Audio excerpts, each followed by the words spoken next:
Okay. Good morning, ladies and gentlemen. So, welcome to the next session. We shall be giving updates on femtosecond LASIK and the use of multifocals that would just help you go up a notch regarding routine practice with phacoemulsification and intraocular lenses. So now we have distributed the talk in the form of discussion where we would like to have active audience participation depending on any queries or any tips that you have to offer from your side. So I am the chairperson, Dr. Swapna Nair, and along with me is Dr. Soni George. So we shall be dealing with the two sub-aspects of this session. So we have Dr. Mohan Rajan on stage, Dr. Anish, MR, then Dr. Sandhya Nair. We shall also be joined by Dr. Rajesh Sinha and Dr. Namrata Sharma. Good morning. Like Dr. Swapna introduced, we'll be going in the following manner. Next. We will first start with Dr. Sandhya N, who's a consultant UVA and Cataract at Giridhara Institute. She'll be talking about classic femtosecond cataract surgery, how I do it. And then this will be followed by best practice protocols for multifocal IOLs by Dr. Anish Madhavan. Then I'll be talking about how to offer multifocality to more patients. Dr. Swapna will be talking about complicated cases and management of intra-op femtosecond complications. And I will be talking about intra-op hitches in the planned multifocals. So once Dr. Swapna starts discussing, then she will pass it on to the panel, and we'll be discussing one case scenario after the other. And likewise with me, with intraoperative hitches in planned multifocals, it will go on to the panel and continue as a panel discussion. So welcome one and all to the session, and welcoming Dr. Mohan Rajan, Dr. Anish, Dr. Swapna, and the other panelists. So the first talk will be on classic femtosecond cataract surgery, how I do it, by Dr. Sandhya. Thank you, Dr. Soni and Dr. Swapna, for this opportunity. Classic femtosecond laser-assisted cataract surgery.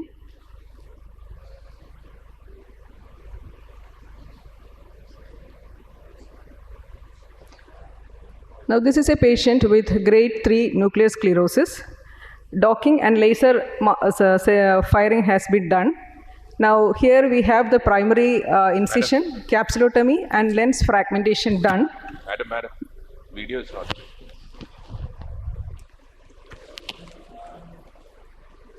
Excuse me.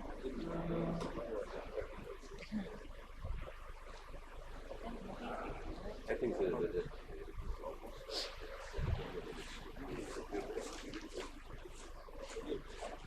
The video is not coming.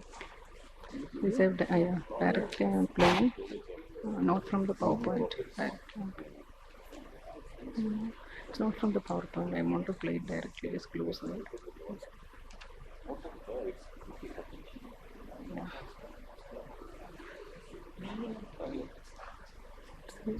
The video is no. That one. This one is the video.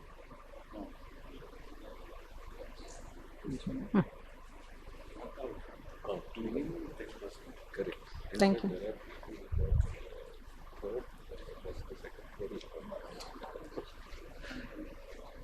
That shows that people are not happy with Sorry for that. So this is a patient with grade 3 nuclear sclerosis. Docking and laser applications are over. Now we have made primary incision, capsulotomy, and lens fragmentation. Now, after laser application, there was slight pupillary constriction, so intracameral adrenaline was injected. Though this patient was given preoperatively NSAIDs, during laser application, there was mild meiosis. Now, as you can see here on the right side, the capsulotomy is complete, and you can see the prolapsed vitreous, prolapsed cortex that is coming into the anterior chamber. But in this side, you can see small bubbles under the margin. So these are suspicious of microadhesions. So a dialer was used just to pull the capsulotomy area to the center so that microradiation get released. After this was repeated all around and the separated capsule was removed. The tunnel was opened by inserting a spatula radially, and then this was taken sidewise. And if there is difficulty in identifying the margin, you can put a drop of trypan blue there. Now, since there are bubbles under the nucleus, so if you do hydrodissection, there is chance of increased back pressure and PC descents. So I'm making a linear trench, and the nucleus is split to release the bubbles that are under the nucleus. Now you can do the hydrodissection safely. You should not do vigorous hydrodissection in a case of femto, because if the bubbles are there under the nucleus, then the back pressure will increase and there is chance of PC rent. So small fluid pockets are injected under the margin of the capsulotomy so that there is, this is done in a stepwise manner. And here the nucleus is fragmented using 3 cuts. It is divided into 6 pieces. Each of these pieces are held in the center and just separated laterally because these are already cut and kept for us. And there are other patterns for nuclear fragmentation like cylinder, which can be done in a soft cataract. You also have a grid pattern for hard cataract, and you can use a hybrid pattern where a combination of cylinder and chop is used in the case of posterior polar cataract. Now, each of these pieces is emulsified in a normal manner. And then the advantage of femto is that since the nucleus is already softened, you need only less phaco energy for the emulsification, so it is more endothelium friendly. Now the cortex removal is not different from routine phaco emulsification. After that, the bag and the antechamber is filled with OVD and a trifocal intraocular lens is placed inside the bag. Now as you can see here, the capsulotomy is central. It is round and it uniformly overlaps the IOL optic, as you can see here. So this will help you in maintaining a stable, effective lens position, which will give you a better and more stable postoperative refractive outcome. Now the OVD is removed and the lens is placed in the center of the bag. So the advantage of femto is that you need less phaco energy, so it is more safe for the endothelium. And the capsulotomy is central, it is round, and it is precise. And you can it can be custom made. So according to the density and the type of the nucleus, you can adjust your capsulotomy, adjust its size, etc. And small amount of astigmatism, that is around 1 to 1.25 diopters, can be corrected using astigmatic keratotomies. Thank you. Thank you, Dr. Sandhya. That was a very clean way of describing each step during femtosecond LASIK. So I just wanted you to just give a general information when you feel that there are bubbles under the capsulotomy, and like you rightly said, they may indicate that the capsule is not completely free. So in your experience, how do you go about it, and have you faced any adverse effects? Yeah, sometimes you can see these sort of micro adhesions there. So one option is that if the view is not clear, you can stain the capsule with trypan blue, and then you can just how I showed you, just with the Sinskey hook, you can pull the cut capsule towards the center. This can be repeated all around before taking out the capsule. And in some cases, you can go with the microrhexis forceps. That is also another option, and complete the rhexis how you do in a normal phaco emulsification. So in mature cataract and all, usually there is a higher risk of this incomplete capsulotomy. So in such cases, it is a good practice to stain the capsule, and you can complete the capsulotomy how you do it in a case of normal phaco emulsification using a microrhexis forceps. So if it's a free-floating capsule, then you can do the dimple down technique. You can just hold the capsule at the center and then take it out. Yeah, I think Dr. Mohan, would you like to add something to that? First of all, let me compliment Sandhya for the very nice video what you have presented now. But you are using a Lensex machine, I suppose. See, the advantage of the Catalyst machine which I am using is that 99.99% it's a free floating rhexis. So when you go inside itself, the rhexis will be free floating in the anterior chamber. So that's the advantage. Except in mature cataracts, very rarely there can be small additions, micro additions. Then you need to put trypan blue and then probably do the way you showed just now and try to tease it off or do something with the microcapsular excess forceps. You can do that. Then hydro dissection, you need to be very careful, as she told, because already the gas bubbles produce certain amount of pneumodissection as well. So don't be very aggressive in hydro dissection. The Alcon Lensex makes good incisions. Sandhya, you're not using the incisions because the Lensex does good incisions. I made only primary incision side cuts. Primary incisions it does, and the Catalyst also, they are not very good in incisions. They are very good in the capsular excess. Capsular excess is also very fast, and the cutting of the cataract was also much better than the Lensex, I would say. But overall, it's a beautiful technology. I think only the only detrimental factor, in my opinion, is the cost factor. Once they reduce the cost, I'm sure everybody will embrace this technology. Everybody will cut through the entire segment of ophthalmology. And because it's easy, it's also very safe. So what I tell my patients is that when you do it with my hand, it's 100% safe, but when you do it with my Catalyst, it's 150% safe. Safety, precision, I think Dr. Balakrishnan is there right in front of me. I've done femto ions for him and he's doing so well.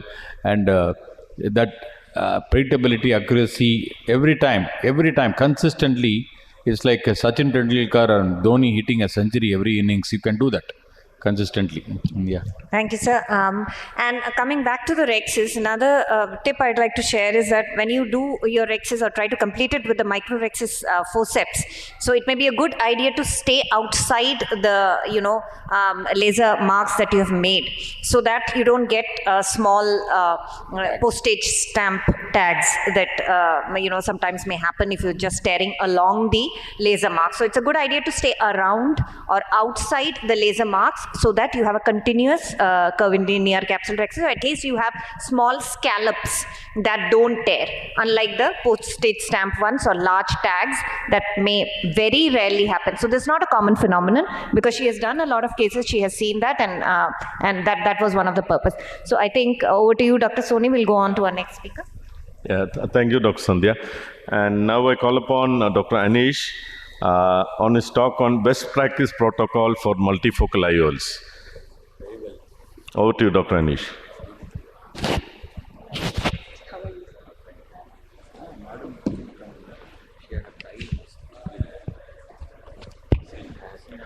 Good morning, everyone. I would like to thank Dr. Soni George for giving me this opportunity. So regarding the best practice protocol, I think it's just like any other IOL implantation. Multifocal IOLs are also same, but there are few things you have to keep in your mind which gives you a better outcome. So this, I just show what is my protocol. See, first of all, I usually select the patient. The patient selection is very important for multifocal IOLs, because if you go wrong in that, definitely you have to spend a lot of time in post-operative counseling. So I think the patient selection is one important criteria. Then secondly, you have to give a proper counseling about multifocal. Many a time people think that you will get 100% distance, 100% near. So many myths are there. So you have to counsel them properly, that what is the expected outcome, so that the patient satisfaction will be more in that aspect. And the main and the key point which I stress usually is about an accurate A scan. So nowadays we have a lot of gadgets are available for getting an accurate A scan. See, what I usually do is, I do have an optical biometry as well as an ultrasound biometry. So I usually take both for the patients who are posted for multifocal. So that gives me a more accurate A scan. And if there are some cases like mature cataracts and all, maybe you won't get a optical biometry. In that case, what I do is I ask two people to do ultrasound biometry, so that the individual bias can be reduced and get a more accurate A scan.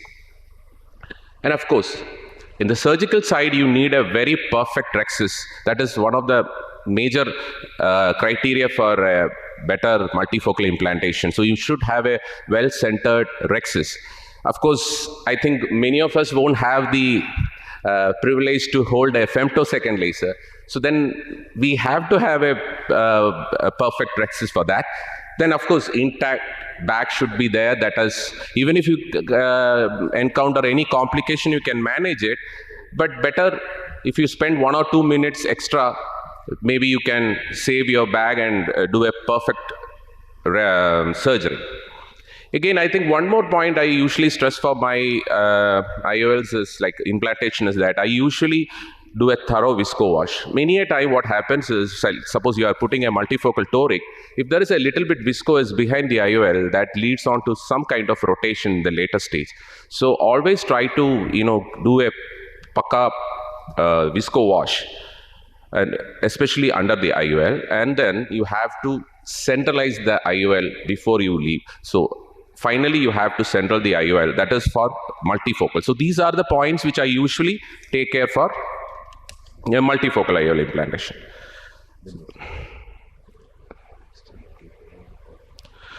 In the preoperative evaluation, I usually make sure that there won't be much astigmatism. You see, this is the optical biometry, ultrasound biometry I usually take. And this is one thing I want to tell you. So we have femtosecond lasers, but as I told, I don't have a femtosecond laser. So actually, this instruments help me a lot. This is called an iris marker, which is of 5.25 mm. This actually, this actually gives you a better. This is a very simple tool.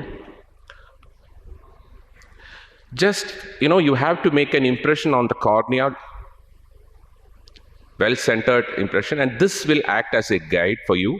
And you can, with this referral point, you can make a rhexis. See, you can make almost exactly like a femtosecond laser rhexis. It is very easy, it's very simple, cheap. You can even autoclave it and use it, so you don't need much money. See, this is for the mature cataract also. See the rhexis, you can make a perfect rhexis. And one thing also I want to add is, see, you can see this chopper. And this chopper is actually Mohandra's chopper, and I think this chopper has helped me a lot. This is a fantastic chopper which I use. See, it's very easy. The end of this is not a so sharp chopper, so you don't, to be very frank, I never got a rent with this chopper. Maybe with my fault I have a rent, but never with this chopper. This is a beautiful chopper, and with this I do most of my surgeries. And one more thing I usually, this is one thing I usually do. For IOL implantation, I usually use sodium hyaluronate because it's a cohesive viscoelastic. So the wash will be very easy. Again, I personally load my multifocal IOLs. I'll never give to my assistant, because if something goes wrong and the plunger get tucked to the haptic, then you will net trouble. So that is one protocol which I usually keep in my mind. I only load the IOL. Again, you can see, because of the sodium hyaluronate as the visco, the wash is very easy because it's a very cohesive. So it comes in a bulk. It won't be there in small chunks. So the wash is just, you can finish in 30 seconds. And always, I make sure that I'll go under the IOL and clean it. So the bag under the IOL visco should be cleaned thoroughly. And see, you can just look at the Purkinje images. I usually see that 3 Purkinje images. I make it sure that it is in the central. And this is how I stop my surgery. Always I see that these Purkinje images are being in the central, so that you know that your IOLs are perfectly centered. So these are the few protocols I usually try on my multifocal implantation. Thank you. Thank you, Dr. Anish. Please stay on stage. 1 or 2 questions for you. So you said the ideal size rhexis. So what is your ideal size rhexis? That is, I usually do a 5.25 mm rhexis, so that I get at least around 0.25 mm of anterior segment, anterior capsular margin all around the IOL. Okay. And the second thing you said, you wash the viscoelastic underneath. So the reason you said was maybe more about the toric. Yeah. But I think more important, it is because of the tackiness. If Yeah. the visco remains there, Yeah. the tackiness is affected, and ultimately now emmetropia is directly connected to the effective lens position. So washing out all the viscoelastic is very important in that aspect. And one thing also that's the reason why, because whenever I use HPMC, like what happened is I have to spend 2 minutes for IA wash only. A lot of time is gone for that, and many a time when you have a long list, you tend to just stop it there, and later you will end up. So this one, that is sodium hyaluronate, actually helps me a lot because it just hardly 30 seconds it washes over. You remove it fast. Yeah. And another mundane question I wanted to ask was, so what is your choice of multifocal intraocular lens? So because we have so many now, so your personal choice of lens. Do you have I don't have any information? financial interest, but I usually use Johnson & Johnson lenses. And yeah, definitely. I have used Zeiss and all, but my favorite is always. So out of those, would you prefer Synergy, which happens Synergy to be is a good. combination Yeah, definitely. of Do you use Symphony? Yeah, Symphony. But when I'm comparing with Symphony and Synergy, I think a little more better is Synergy, because Symphony actually, I get only N12 maximum. Yeah. No, Synergy is a combination of Symphony and Technis multifocal. So you have the best of both worlds as far as Synergy is concerned. It's actually a trifocal lens, but they don't call it trifocal. J&J people now, they're very smart because Alcon already penetrated the market with Panoptix trifocal. So they want to call it a different name. It's called CRV lens, continuous range of vision. So you get a vision at 35 centimeters, 50 centimeters, 70 centimeters, 3 feet, 6 feet, even the neighbor you can see. Okay. So after that, so what they have that, but it works fantastically well. The Synergy is really good. One or two points I want to add, Anish, because it's very important. Preoperative counseling you have done. The preoperative workup is very important. Look at the ocular surface. Look at the dry eye, lid margin disease. If you please treat that. Use something like we use something like an IPL or LipiFlow or whatever it is, and you can treat that ocular surface or give some lubricants and some ointments for the lid margin disease, because all these are going to ultimately matter. And look at the cornea, look at the corneal endothelium, and look at the OCT macula. Please understand, have an OCT. Put your money on OCT instead of putting your money in your Benz car or an Audi car. Okay, because OCT is something which you don't have to require a fundus camera nowadays, because the retina camera you can just take with the smartphone. But OCT is very necessary because you need to see the macula for all these patients. Sometimes you have dense cataracts, you do not know, you can miss an ERM, you can miss an LMH, or something like that, or macular pathology. And ultimately it's going to matter when you're going to put a multifocal lens. So I think it's important to do OCT. I do OCT for all my patients, irrespective of whether they go in for multifocal or unifocal. All my patients I do OCT. It's very important to have OCT. Of course, you have optical biometry. I think it's worth having an optical biometry, because that gives you a lot of information, which is very important. Lens thickness, the anterior chambers, all these are very important. And even the IOL Master 700, you have incorporate all the formulas, which are very necessary, because consistently you need to hit the bullseye if you are going to do a multifocal lens. You can't go this way, that way. And the patient is going to take the life out of you, because he's going to pay 3 times more than a unifocal lens. So he's going to, expectations are very high. Yeah. Yes. And another, Can I have, yes. Doctor. To Dr. Anish. So that particular instrument, Rexus marker, the name of the instrument and supplier? It's available with Epsilon. Excellent. Yeah. Second question, sir, second question, I just want to add or ask rather, what about uniocular multifocals? Like a patient who's already pseudophakic with a monofocal IOL. What's your experience? And suppose the other eye is not cataractous. That is the point I was just going to say before you start. So so the multifocality is best suited when you do bilaterally. So whenever you're counseling a patient, it would be a good idea to counsel regarding the other eye also, even if it is not cataractus. So suppose you have a person who's coming with a pre-senile cataract. That is when that condition comes up. So maybe one eye is cataractous and the other eye is not. So provided it's not post-traumatic or a dangling lens or anything, you may offer multifocal in that eye regarding the age of the patient. But then you also have to counsel that suppose it's a patient who is over 45 and has presbyopia, then a refractive lens exchange in the other eye may be a good option, provided everything else is normal, there's no other ocular pathology. That is one way for a patient who is young and has unilateral cataract. Now for bilateral cataract, it's rather simple because you're preparing the patient to, financially be ready to do the other eye, because he'll most probably be dissatisfied. The full binocular multifocality won't be achieved if you do one eye and leave the other. So they themselves usually come to you wanting to do the other eye. And also Then the neural adaptation. The neural adaptation takes place if you do it within a short interval. Okay, I tell the patients, suppose you have one eye today, have the other eye within a week or maybe maximum 2 weeks or 3 weeks. Don't push it too long. If you push it too long, 3 months, 6 months and all that, the neural adaptation doesn't take place much. So that is a problem. Yes. Then the third question you asked was whether one eye is... Yeah.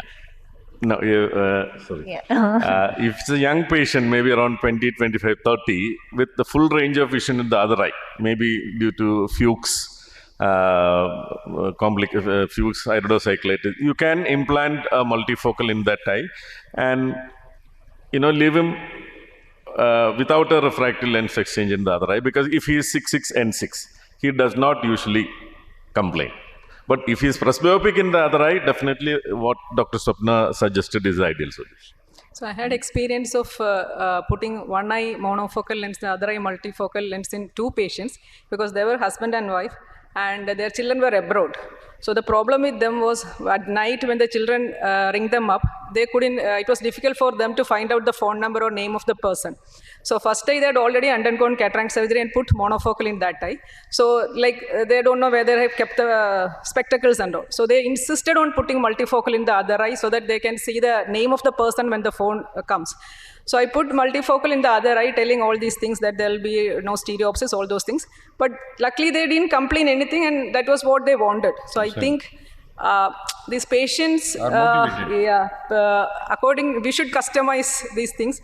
They didn't have any complaint, and they wanted, we have to customize according to the patient. Yeah, I think that depends on counseling also. So it is not a strict no that you cannot put a multifocal in a person who already has a unifocal in another eye.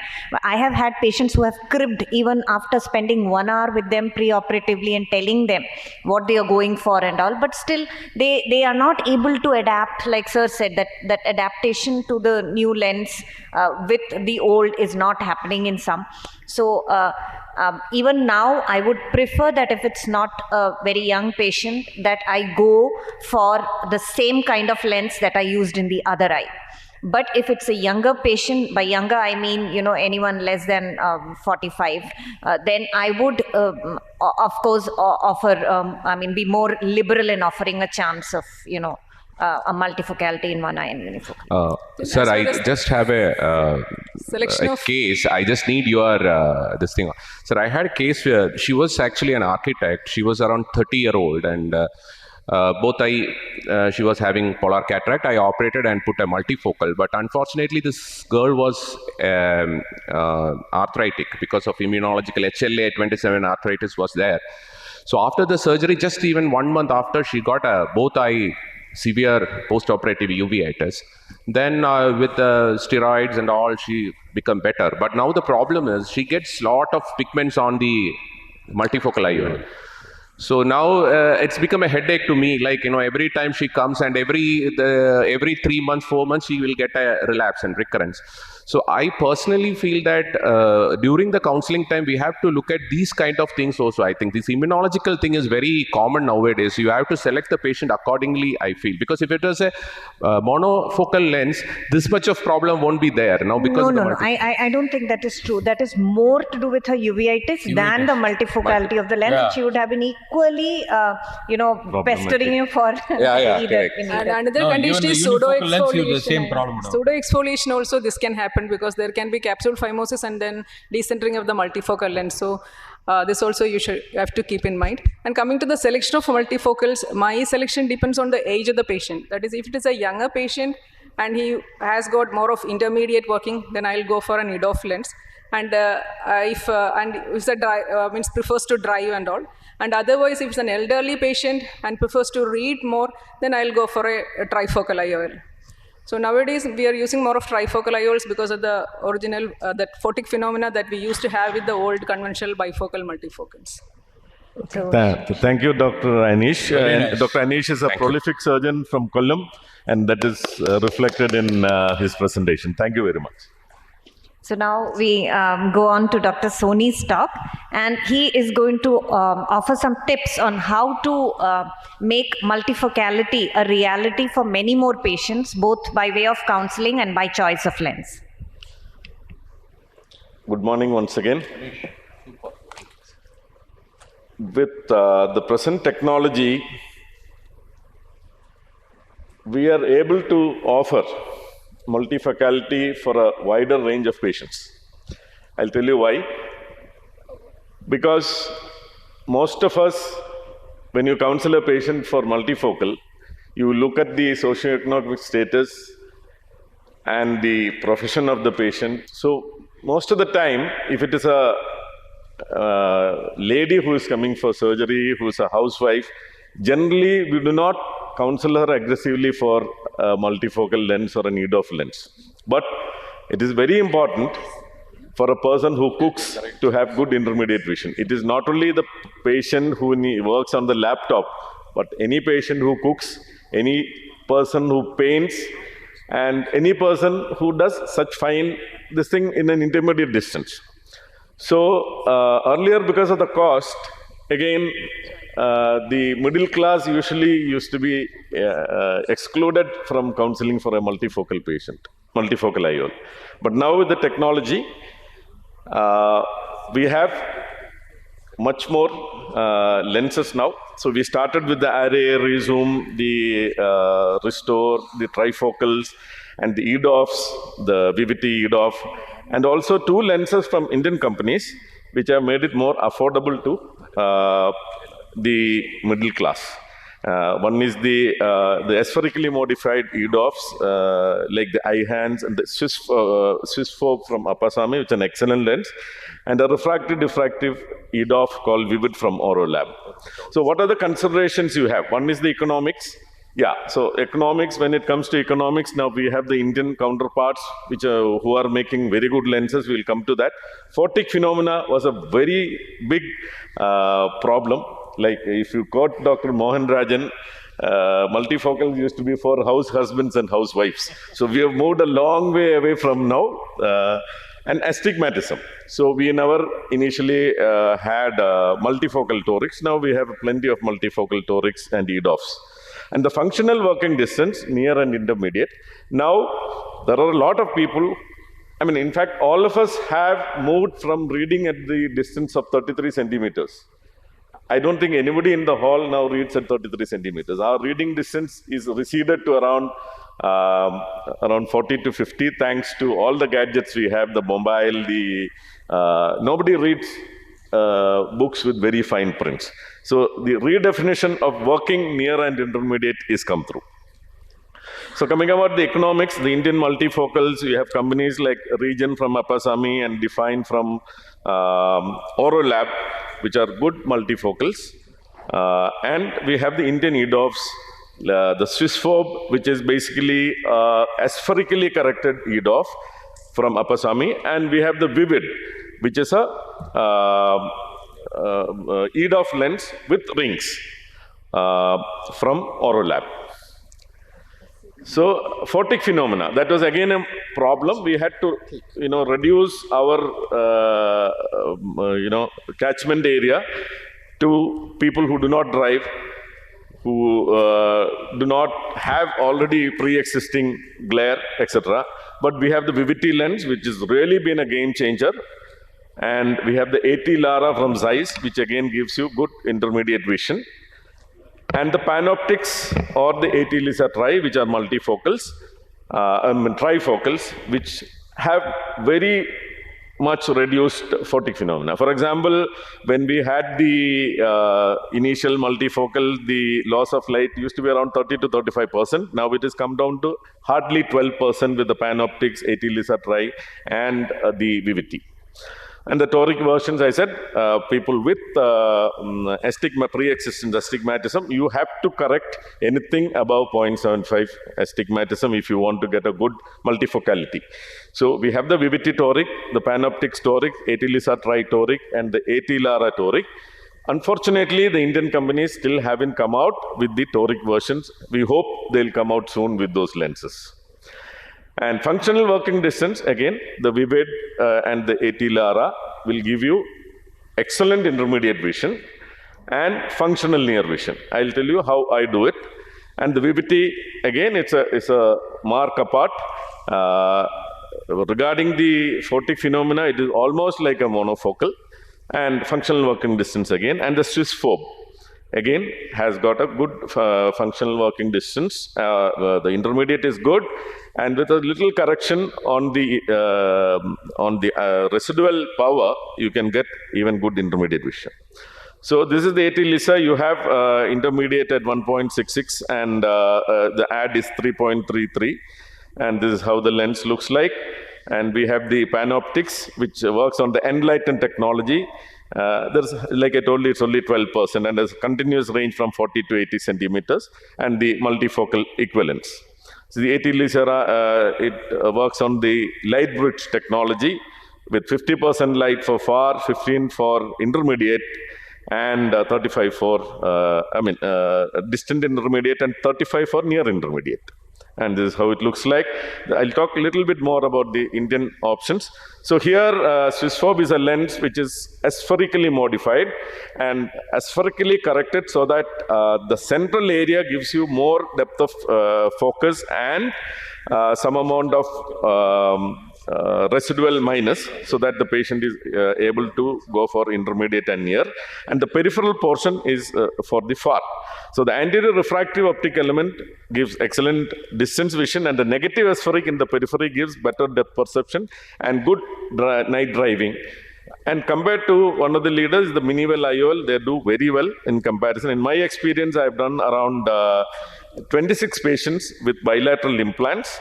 And this is the lens. So they have two injector systems now. The one which I am showing is the normal Medicel injector. They also have the Acrisov C cartridge-like injector system, which is disposable. You look at the lens, looking at the polishing of the lens, it appears fantastic, and that is because of the aspheric correction which has been done. The lens centers very well. And this is the post-operative pictures. You look at the surface polishing is excellent. And in my series, 66% of patients had an uncorrected distant vision of 6/6, and 34 had 6/9. And intermediate vision after 1 month, 66.7% had N6. And 26.7 had N8, and 6.66 had N10. And binocular uncorrected near vision. Here I'll tell you one thing. I always correct the dominant eye for emmetropia and the non-dominant eye by 0.5 to 0.75. So this helps in better near vision at around 40 to 45 centimeters. So I could get around 66.7% with N6 vision. Sorry about that. And around 26.7 N8 and 6.66 N10. So these patients are very happy, and there is hardly any visual disturbance because there are no rings and there are no shifting zones. And compared to techniques, eye hands, actually I hardly could get any patient with N6 even with this micro monovision technique. And the magnificent, actually I used to get around 29% N6. Comparatively, this is among the better lenses among the lot. Now coming on to the Auroview Vivid, This is again diffractive IOL. So this is the rhomboid of vision normally which the patient will have. And if you look at the monofocal lens, it gives you good far vision, almost as perfect as a virgin crystalline lens. There is hardly any visual disturbance like glare, flare, unless you develop a cataract in a normal eye. So this is almost similar to a crystalline lens in that way, but intermediate vision and near vision is almost nil. So when the bifocals came, they stretched the distance vision part slightly lower and the near vision little better, and a reasonable amount of intermediate, but the visual disturbances were very high. And when the trifocals came, again with the technology, the loss of light and the loss of contrast was reduced. So we used to get reasonably good intermediate vision, reasonably good near vision, and with lesser amount of photic phenomena.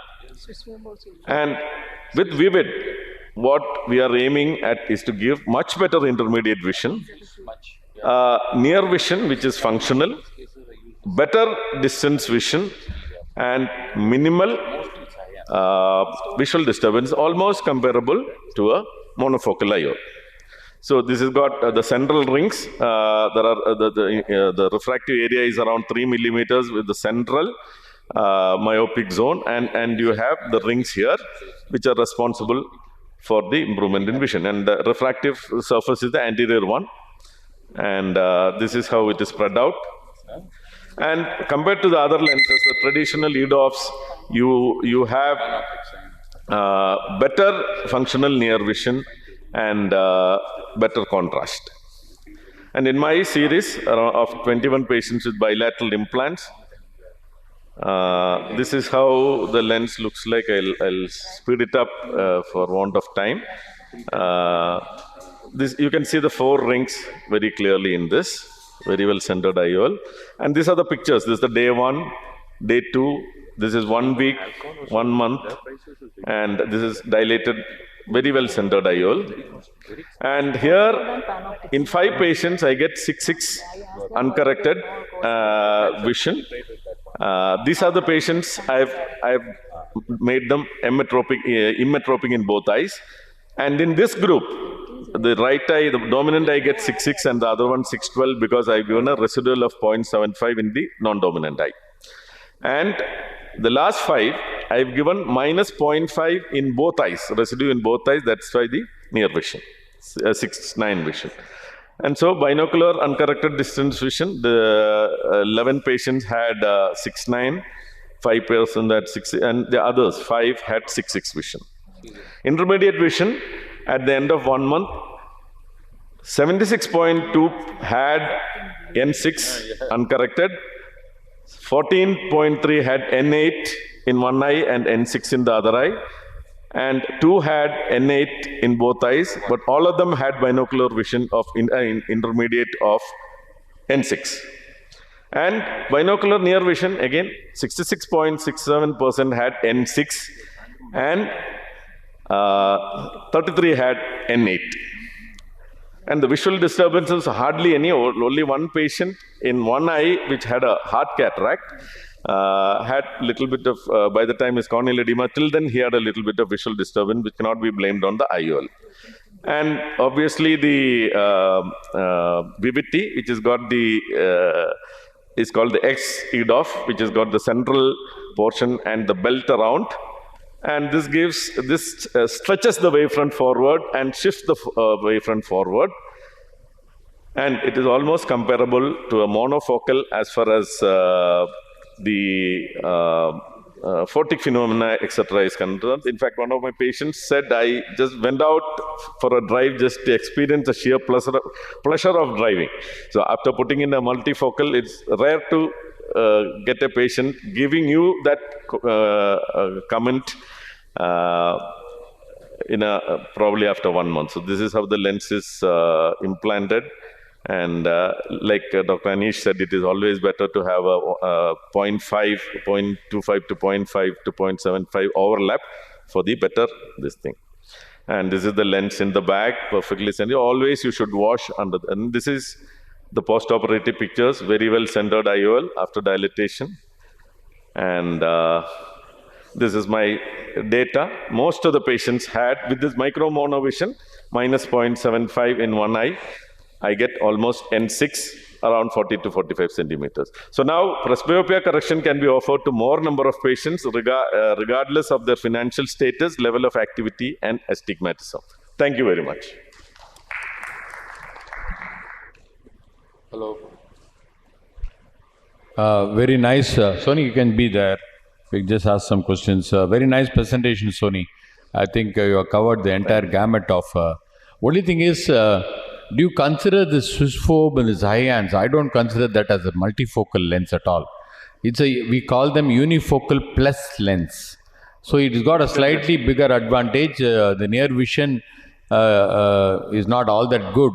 Even if you make, as you rightly said, microvision, Swiss-phobe is also very good. I use good number.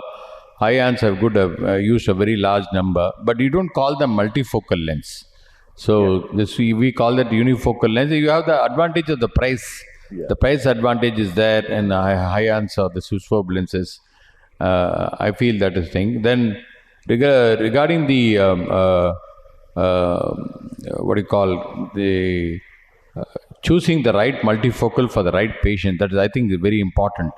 What I do normally in my practice is that if a patient is relatively younger, very active in his profession, like night driving and playing golf or cricket or whatever it is, I give them the option of either high-hands, which is not a multifocal, of course, but I also put a lot of VVT lenses for these patients. Yeah, VVT is a very good choice for the photic phenomenon is very less, and this thing is pretty good. Only thing is the cost of the lens is sky high, very high.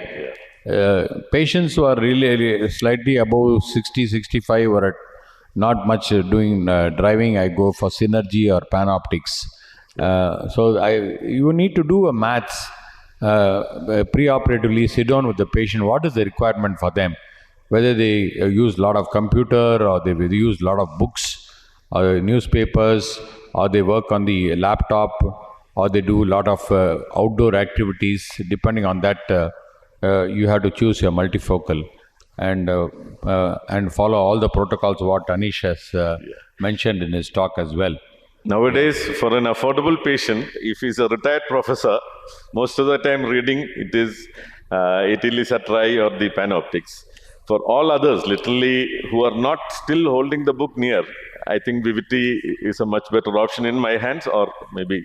absolutely. And similarly, if you have a very high myopia patient and relatively old patient, high myopia, these are all patients who are used to good near vision. I still put Technis multifocal plus 3.25 it's coming, no? 3.25 in one eye and plus 4 in the other eye, because they want good near vision as well, because they've been having good near vision throughout their entire life.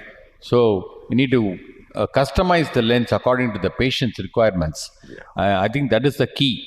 I need to spend involves a lot of chair time, counseling of the patients, and tell them what is their expectations. Very important. Yeah. What do you do, Sandhya? Sir, if I'm taking a trifocal lens, then what I do is I'll take the nearest hypermetropic power. Yeah. Because if you go for the nearest myopic, if you aim for the nearest myopia, then what happens is they'll have to hold it very close to the eye for reading. That won't be comfortable. So the nearest residual hypermetropic power I take for trifocals. And as I said, the working pattern of the patient and their lifestyle matters a lot. And if they are young patients, I go for rid-off lens. And then for elderly patients who are restricted to home, then I put Technis multifocal. But then the dysphotic phenomena are very high with these Technis multifocals because they are traditionally bifocal lenses. Then otherwise, I go for trifocal lenses. Barrett Universal 2 is a very good formula if you use for such patients. And in that case, you just need to take the emmetropic values, because they're bang on. And they can be used for a wide range of patients, even for post-refractive surgery patients or very high myopes. They give very good values. But for hypermetropes, sometimes it may just go off mark. But yeah, that's a point to be considered. Another thing is I just want to ask you one question. Do you have any criteria for this pupil size and IOL selection? Yeah. See, pupil size, the newer generation trifocals and the EDOFs are not so much dependent on the pupillary size or the mesopic pupillary size. But in a trifocal or a multifocal, I would definitely consider the pupillary size. That is on the dynamic pupillary size. In a patient with a undilating pupil, I would be slightly hesitant to put up, because anyway you will be using iris expansion devices. But many a time you may get a very round pupil. But in certain cases, everything may not go wrong on a particular day. In that case, my choice will be an EDOF lens, so that it is not so much this thing. Or Vivity. I have used Vivity in after pupillary expansion for giving. But even a trifocal, I wouldn't be very, very happy to advise a patient. So I think we'll go on to the next topic. Yeah, I think so.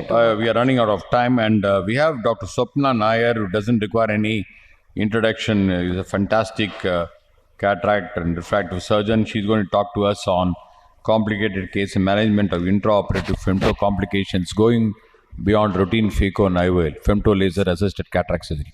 Over to Swapna. Thank you, sir. Thank you for that undeserved introduction. So I'll basically be talking about some of the hitches that may happen during femtosecond cataract surgery and how our panel goes about it.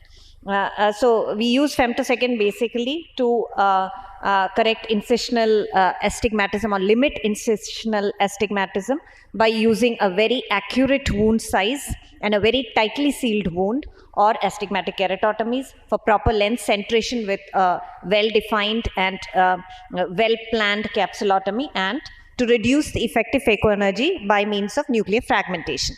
Now, suppose you have, like you can see in the anterior segment OCT over here, you have a well-defined biplanar or a triplanar incision when you do femtosecond cataract surgery compared to a manual incision, which is, this is how it looks on the ASOCT, and sometimes there could be gape of the inner side. So, the panelists who perform femtosecond, so what is your experience regarding femtosecond incisions? What size of incision do you take for a 2.2 millimeter tip?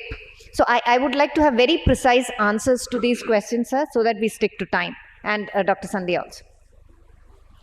So what is the size of your femtosecond incision for a 2.2 tip? I make it slightly 2.4.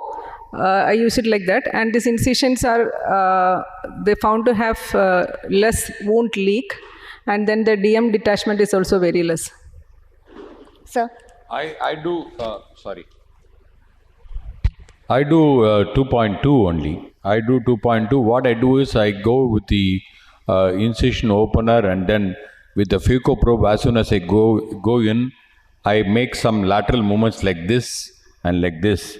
That will expand the incision from 2.2 to 2.3. Because the problem is, if you're going to have 2.4 in the beginning, and if you have a bigger incision starts leaking, you cannot make it smaller. But if you have a smaller incision, you can always make it bigger. So okay. Yeah, so we had initially found some difficulty in introducing the phaco tip because it's a very planar incision. There is no depth to that incision. So what was proposed initially was that for a 2.2 size, we go 2.3. Because that gives some volume to the incision. Insertion of the tip is easy. And then, like sir mentioned, lateral movements of the sleeve around the phaco tip can also help expand the incision to a limited extent. No, Swapna, I just want to add one point here. I don't use 2.2 at all. Since you asked that question, I asked. Oh, okay. I use only 2.4 for my Centurion missions. Okay? And even for my signature pro, when I'm using, I use 2.4. So what I'm trying to say is, if I'm going to use 2.4 on my femto also, it will be 2.4. Okay, so that means you stick exactly to the size of the tip. Yes. Though I'd recommend that you go 0.1 millimeter more than the size of the tip. But what about gaping and positioning of the incision? Like sir was already mentioning regarding the positioning of the incision. So here I'd like to historically state that incisions have always been a dicey factor with the femtosecond laser. So as you can see over here, this is the lens X that I'm using, and I always position the incision more towards the limbus, and you can use the anterior segment OCT finding over there, which tells you at what density of the cornea you're supposed to place the incision. So if you feel you're in the less dense area, you can always pull it back. Now here there's a significant difference between the lens X and the catalyst, and would you like to expand on that, Sir Dr. Sandhya? You want me to? The incisions between different machines.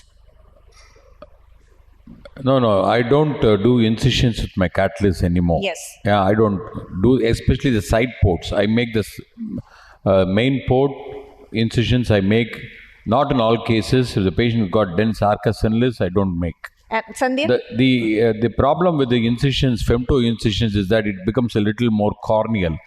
And many times, especially the catalyst, lens X, it's better.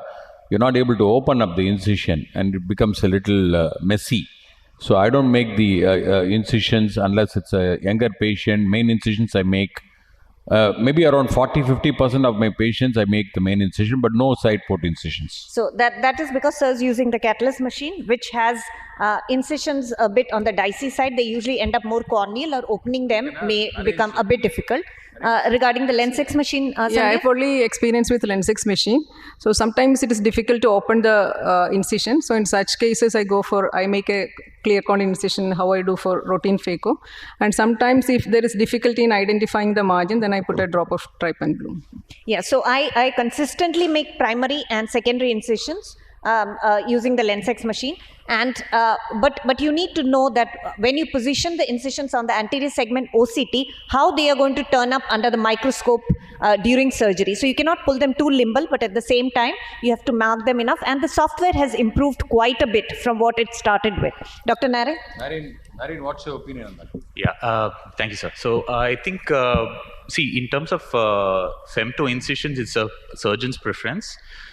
Because see, all of us, our whole aim is to induce as less SIA as possible, surgically induced astigmatism. So we try to keep it as limble as possible. Now the issue with the limble incisions are because of the vessels, sometimes it doesn't fire really.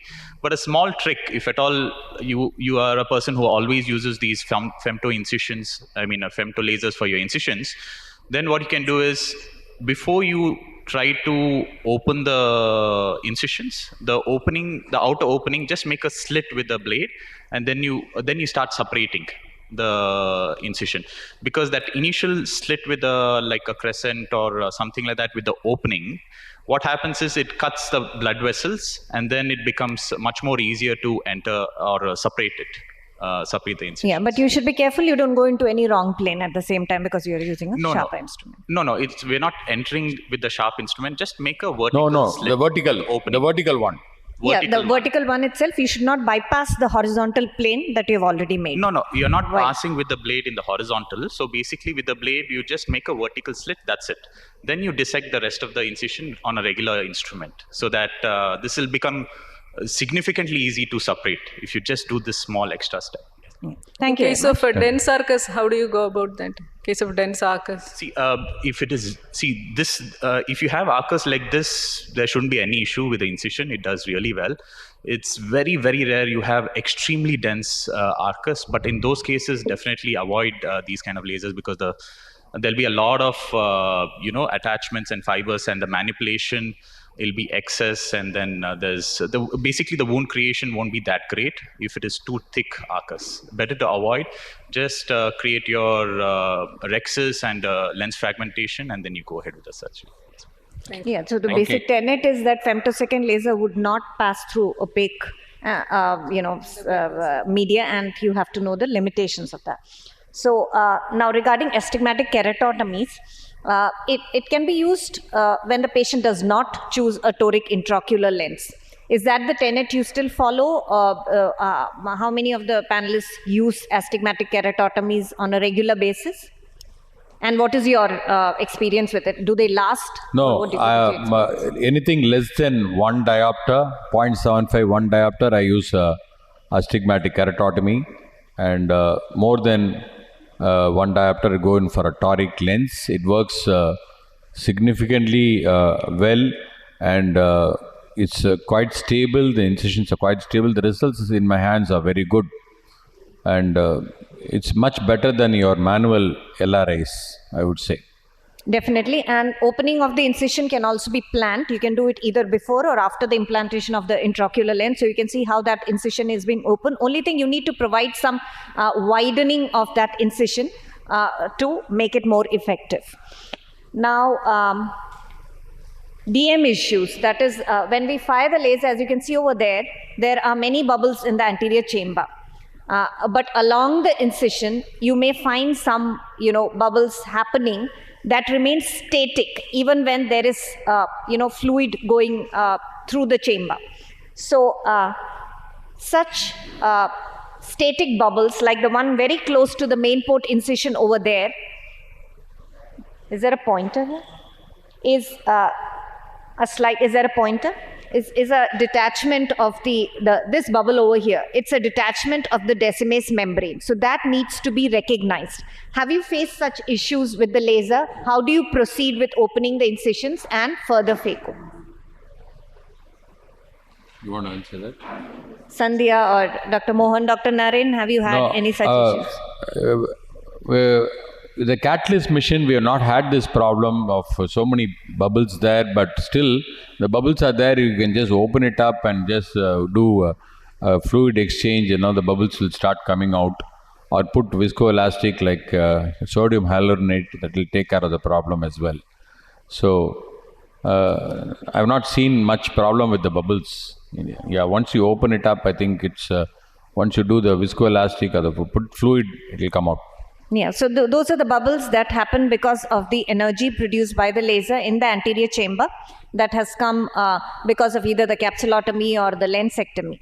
But these are static bubbles. So that is one point I wanted to highlight, to clearly differentiate between such static bubbles and this central bubble or the smaller ones you see on the sides.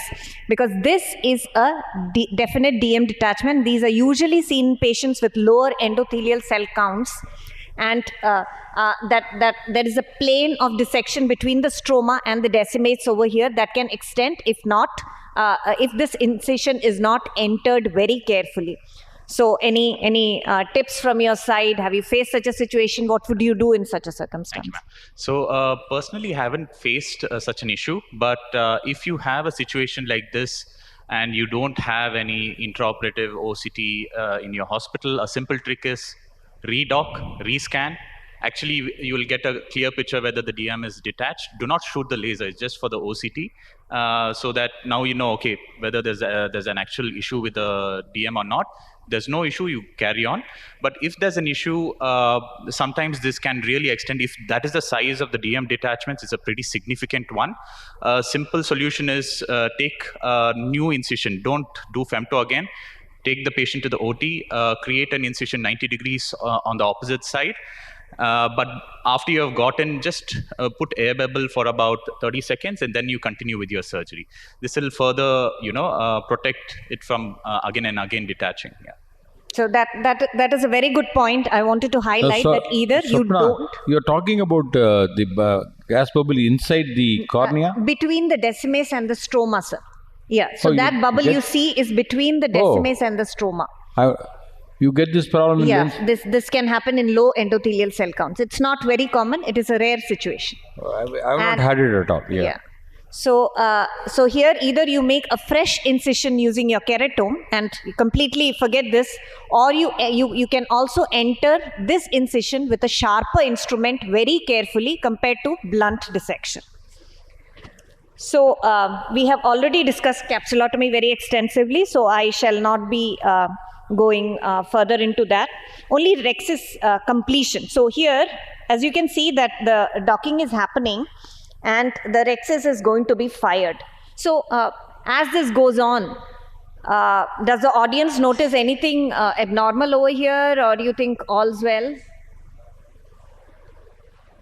And as the rexus is being lifted up, you note that there is a small attachment over there. Yeah. So I want to go back to the initial video. And please have a look again, and you will see that as the docking happens, and as the PI is getting closer, you see this air bubble over here. So this is something you have to be very careful about. You get one, you come off and redock.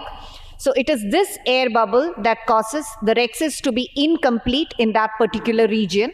And now if you've gone ahead with it and you were aware there was an air bubble, you can always be careful and redo the rexus. But if you're not aware, you may end up pulling the rexus and tearing it. And all the other measures that we mentioned before to handle such cases would be required. So now, yeah, this is... How do you redo the rexus? No, so you stop at docking itself. Go back, redock, so that you don't have that air bubble anymore. You don't redo the rexus. Before you start firing. Yeah, okay. Yeah. So if you notice the air bubble. That's right. So there's a skip area because of the fibrosis of the capsule there. Exactly. So now here I want to highlight this particular OCT over here. You can see that's a subluxed lens, and you can see more of the zonular region over here compared to here. And this is the iris, so it's extending beyond the pupillary margin of the iris. So in such a situation, femtosecond laser has many advantages, which I would like the panelists to enumerate. Absolutely. 200% advantages, because one of the major problems in the subluxated cataract is doing the rexus, because there is no peripheral manual. I'm talking about the manual rexus, because there is no peripheral resistance when you do the rexus. And femto takes care of that problem. And even the fragmentation. The only thing is, you need to center it according to we have the pupil centered, which is a program which is there on the Catalyst 6.0. So that is a beautiful advantage of this. We can do that as well. So I think it's a huge advantage, because you are already having a rexus in a subluxated cataract. You need to go in and support this rexus margin with a capsular hook, and already the fragmentation of the nucleus is also there, and it's a big leap, I would say. I would go for a lens-centered rexus rather. It's a back-centered rexus, and then what I would do is I will adjust the control button so that the offset is adjusted, so the capsular margin is within the safety zone, and then you should center it on the back. Exactly. So that was the point. Rather than on the cornea or where the laser centers it, you would try to shift the rexus to make it a back-centered rexus, because once we put in all the instruments that are required to fix the lens properly, this is going to come into the pupillary zone, and we'd like to have can I make a comment? Yeah, sure, Dr. Sohn. I'm not a fan of femto because I don't have a femto. But this is one situation where I always feel I miss a femtosecond laser in a subluxated cataract. So here you can see that the femtosecond laser has been performed, and now CTR is being inserted. So the laser has intentionally performed the rexus more towards this pupillary margin, because once the CTR is inserted, the whole bag and the lens would shift in that direction. So that finally, when you put in an intraocular lens, you need to center it to the pupillary area, center it to the cornea. So actually, I want to ask you, if there is vitreous in the anterior chamber, how do you proceed? Yeah, in such cases, you adjust the power. That is a dicey question. Usually, vitreous may not interrupt the firing of the laser. It's a transparent medium. Only thing is that you may get rexus gaps, which you have to be aware of. And if you're aware of that, or you stain with trypan blue and see those, or you see those bubbles under the rexus, then you have to be careful completing the rexus on the table before you start any other step. And please go ahead with an anterior vitrectomy before you do anything else with that particular eye. That would be my recommendation. What I do is, when you have a subluxated cataract, I'm talking about a catalyst mission, is that I increase the energy a little. And the advantage of the catalyst mission is that the rexus is very fast. You can make it 1.2 seconds, 1.3 seconds. Unlike the Lensex, it takes a little longer time. And also the offset is 600 micron front, 600 micron back. So I increase the offset a little, because it's tilted in one side, no? So you have to make sure that it covers that area as well. Yeah, exactly what Sandhya said. those So, people don't have femtosecond laser. For such cases, can we do with the two instruments? We can do a rexis. No, Absolutely. You can Yeah, do what is called a bimanual rexis. What I do is a bimanual rexis. You can open it up and then hold that with a micro rexis forceps and support the other one with a capsular hook or a Harris hook, and then you can go around. Especially in the area of the zonular weakness, you can do that as well. Yeah. So now coming to a small pupil, which can happen in two situations. One is either you have kept the patient waiting for a long time after femtosecond laser, and then the pupil progressively decreases in size, or initially itself, before the laser is fired, the pupil is small. So there are multiple options in these conditions. Would you like to talk about it, Sandhya? For a small pupil, what do you do? I've not done flax in people less than 4.8 or something. So if there is constriction after laser firing, immediately after laser treatment itself, we put 1 drop of steroid antibiotic combination and then 1 drop of NSAID drops and tropic acid plus.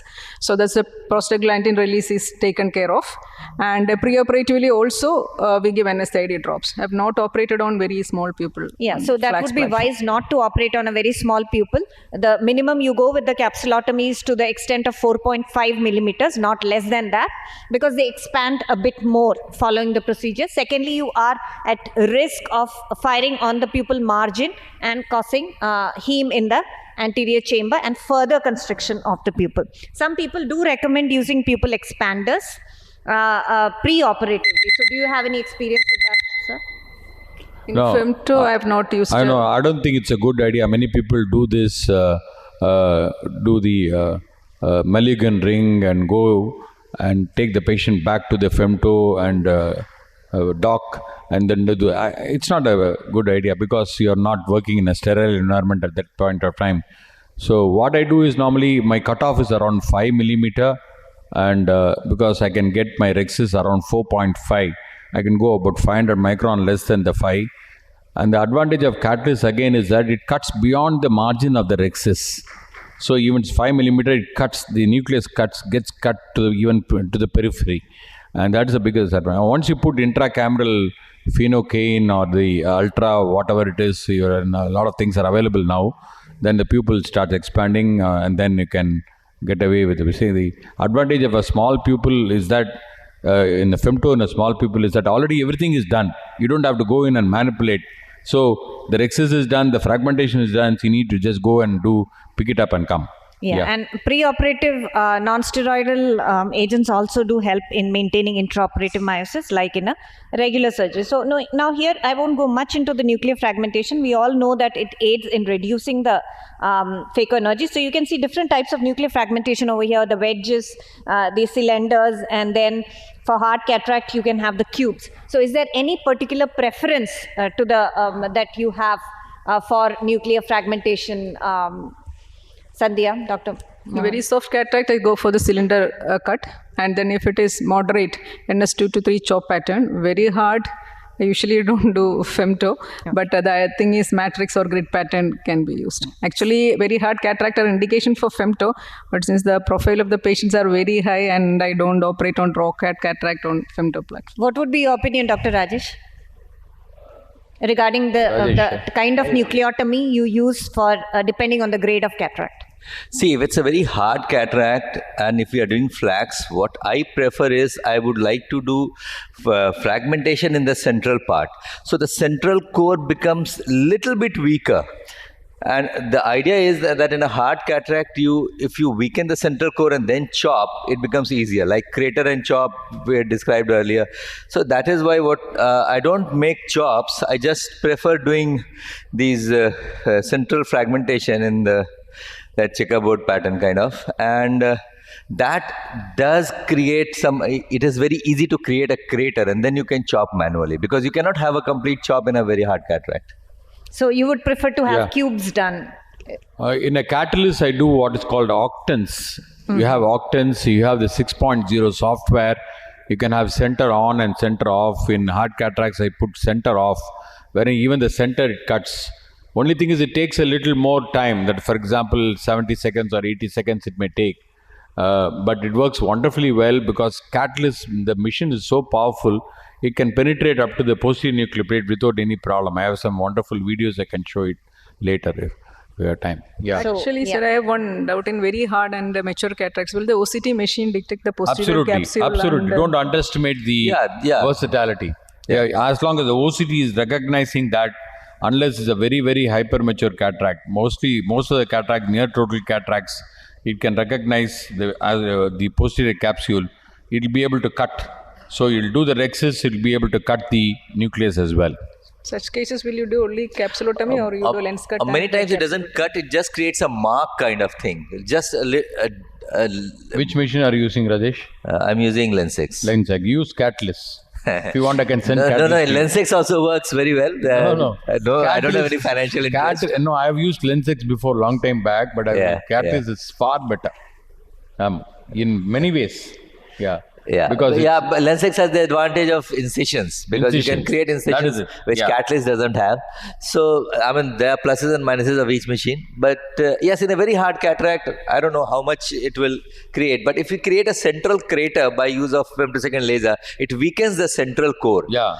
That helps in creating chops easily. Okay, I think we are running short of time. We'll go to Dr. Sony's. Swapna, thanks a lot for the wonderful discussion. Thank you, sir. So we had spent a bit of time on Sony multifocal discussion earlier. Coming back again. So, that's right. And overcoming intraoperative hitches, planned multifocals. Since we have just 5 minutes left, I'll just run through one or two. There are a lot of intraoperative hitches which can happen, and the hitches become more important when you have already done a multifocal in one eye and to handle it.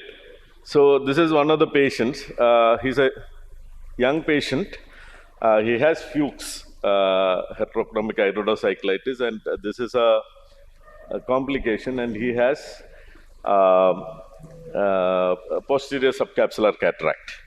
So it is unilateral, and since it is Fuchs,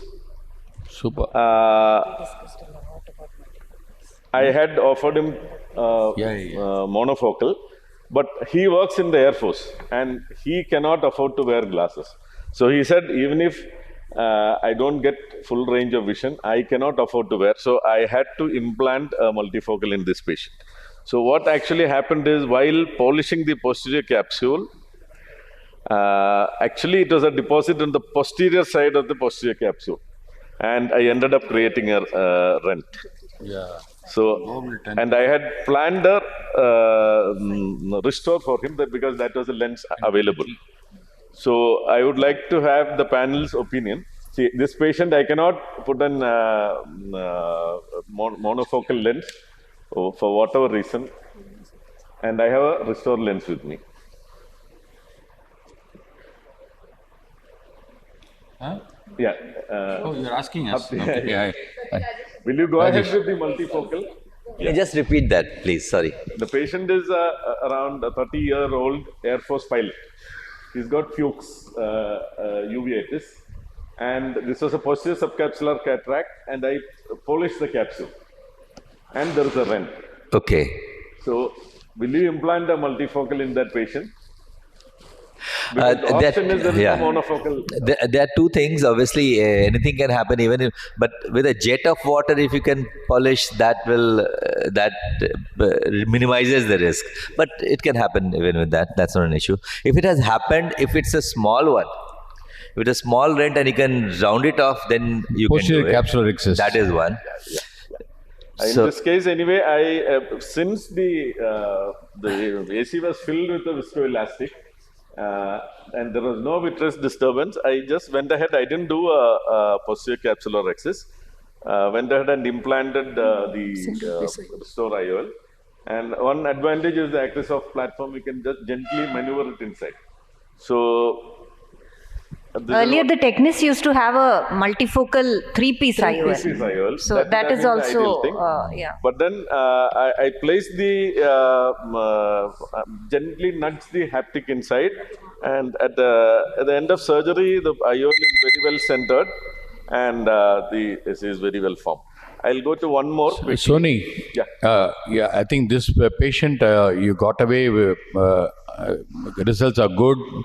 But when you have a PC rent, please understand, you need to convert that into a small PC rent, convert that into posterior capsular excess, because the posterior capsular gives more strength.